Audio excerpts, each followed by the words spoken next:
Pentsa ezazu, emakume bat komunitate oso bat eraikitzen du. Etxebizitzak, eskolak eta lanpostuak sortzen ditu.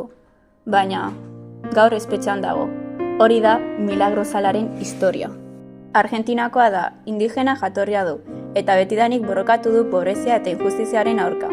1989an sortu zuen Tupac Amaru elkartea, eta pixkanaka komunitate handi bat sortu zuen.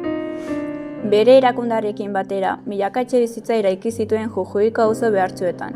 Eskolak, osasun zentroak, igerileku publikoak eta lan kooperatibak sortu zituen, pobrei lana eta duintasuna emateko.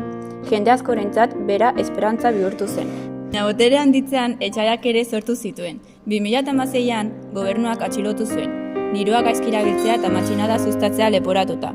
Batzuek diote preso politikoa dela, eta bera kriminalizatu nahi dutela.